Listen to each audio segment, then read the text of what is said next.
नमस्कार दोस्तों आइए एक बार फिर से आप सभी का हमारे YouTube चैनल पर हार्दिक स्वागत है। दोस्तों, जैसा कि आप लोगों ने हमारे वीडियो का थंबनेल पहले ही देखा, मैं आपसे कहूंगा आप बने रहिए हमारे चैनल पर। इस वीडियो में मैं थंबनेल के अनुसार ही चर्चा करूंगा। दोस्तों, वोट चोरी के मामले को लेकर आज पूरा देश आंदोलनरत है। अभी करीब एक सप्ताह पहले इस देश के समूचे विपक्ष ने दिल्ली में स्थित संसद भवन से लेकर चुनाव आयोग तक एक बड़े मार्च का भी आयोजन किया। दोस्तों, आपको बताता चलूं, अभी हाल ही में बिहार के अंदर विधानसभा के चुनाव होने हैं।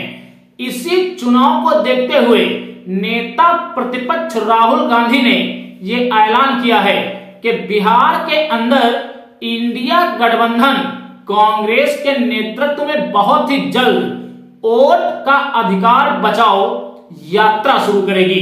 दोस्तों, बिहार में जो एसआईआर का मामला निकलकर सामने आया, इसको लेकर तेजस्वी यादव ने भी एक ऐलान किया है कि अभी हाल फिलहाल में इंडिया गठबंधन बिहार के अंदर अपनी एक बड़ी बैठक करेगा और इस बैठक में ये निर्णय लिए जाएंगे कि अगर चुनाव आयोग एसआईआर जैसे मसलों पर गंभीर नहीं होता है तो इंडिया ब्लॉक बिहार के अंदर चुनाव का बहिष्कार करेगा। दोस्तों, जब वोट चोरी के खिलाफ इस देश का समूचा विपक्ष एकजुट होकर बीजेपी और चुनाव आयोग के खिलाफ लगातार धरने प्रदर्शन कर रहा है, तब बसपा प्रमुख मायावती जी पूरी तरीके से इस मामले पर मौन हैं। दोस्तों, मायावती जी के इस मौन पर इस देश का हर एक शख्स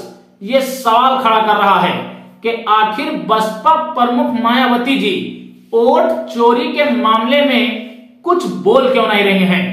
आपको बताता चलूं, आज जो लोग वोट चोरी के मामले में बीजेपी और चुनाव आयोग का घेराव कर रहे थे, ये लोग उस समय पूरी तरीके से खामोश थे जब बसपा प्रमुख मायावती जी ने इस मामले को इस देश के संसद भवन में उठाया था।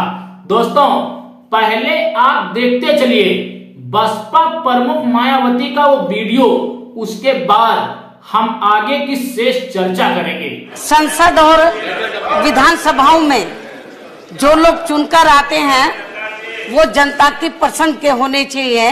ये हमारे संविधान में लोकतंत्र की व्यवस्था है, ना कि ईवीएम की पसंद के होने चाहिए, ना कि ईवीएम की पसंद के होने चाहिए। और ये जो नई चुनाव प्रणाली है ईवीएम की, तो इसके तहत तो पूरा अपने देश में इस समय लोकतंत्र की हत्या की जा रही है।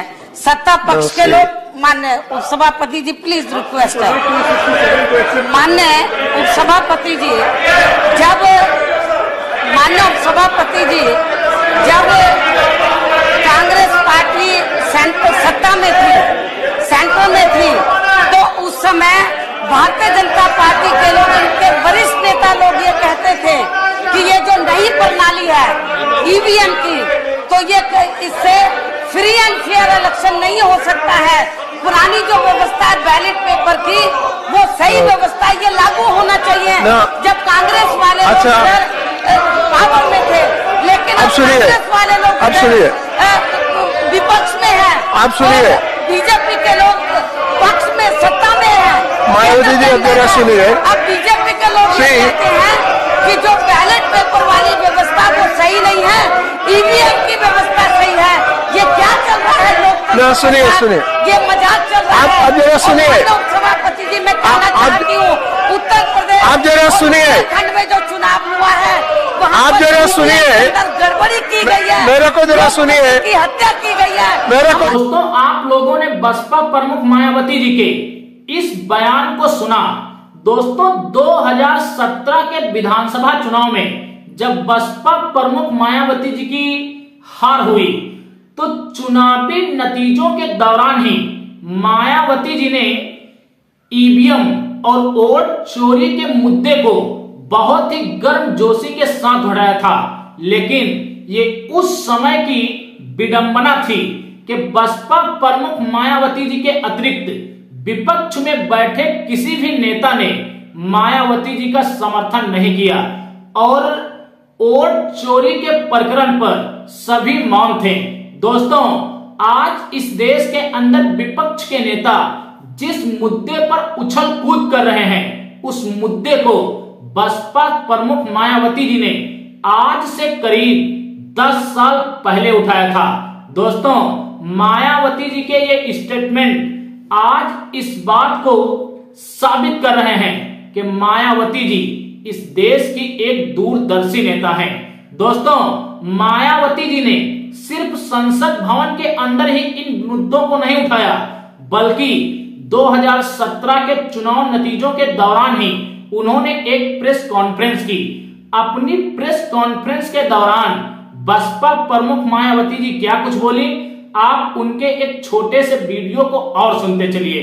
हैं और खासतौर से मुस्लिम बहुल्य इलाके में बीजेपी को वोट निकल रहा है, तो ये तो बड़े गंभीरता से सोचने वाली बात है और ये लोकतंत्र के लिए ये ठीक नहीं हो रहा है। और इस मामले को मैं ये समझती हूँ कि बहुजन समाज पार्टी नहीं, पूरा विपक्ष, पूरा अन्य पार्टियां भी इस मामले को जरूर गंभीरता से लेंगे, नहीं तो लोकतंत्र नाम की चीज अपने इंडिया में रहेगी नहीं। आपको मालूम है कि तो दोस्तों, आप लोगों ने बसपा प्रमुख मायावती जी के इस छोटे से वीडियो को सुना। दोस्तों, अपने पहले वाले वीडियो में मायावती जी ने संसद भवन के अंदर ये मुद्दा उठाया कि इस देश के जो प्रतिनिधि हैं वो जनता के द्वारा चुने हुए होने चाहिए, ना कि ईवीएम के द्वारा। अपने प्रेस कॉन्फ्रेंस के दौरान मायावती जी ने बीजेपी पर कई बड़े बड़े और गंभीर आरोप लगाए थे, जिनमें उन्होंने कहा था कि हिंदू बाहुल्य क्षेत्रों में बीजेपी के वोट निकले तब तो बात हजम होती है, लेकिन जब मुस्लिम बाहुल्य क्षेत्रों में भारतीय जनता पार्टी प्रचंड बहुमत से जीत रही है, तो इस बात को किसी भी राजनीतिक दल को गंवारा नहीं करनी चाहिए। लेकिन उस समय बसपा की सत्ता गई थी, मायावती जी के घर में आग लगी थी, तब इस देश का समूचा विपक्ष मायावती जी के इन बयानबाजियों पर हंस रहा था। और आज जब वही आग की लपटें इनके घरों में पहुंच रही हैं, तो वही लोग बसपा प्रमुख मायावती जी के ऊपर तमाम तरीके के सवाल खड़े कर रहे हैं। दोस्तों, पुराने वीडियोज को देखते हुए मैं इस देश के जो विपक्षी नेता हैं उनसे यही कहूंगा कि आप मायावती जी के ऊपर इस तरीके के सवाल मत खड़े करिए, इसके बजाय आप उनके नेतृत्व को स्वीकार कीजिए, क्योंकि उनके नेतृत्व में रहकर ही इस देश के अंदर आज के समय में बीजेपी को हराया जा सकता है, और यही इस समय की सबसे बड़ी सच्चाई है। बाकी हमारा ये वीडियो आपको कैसा लगा?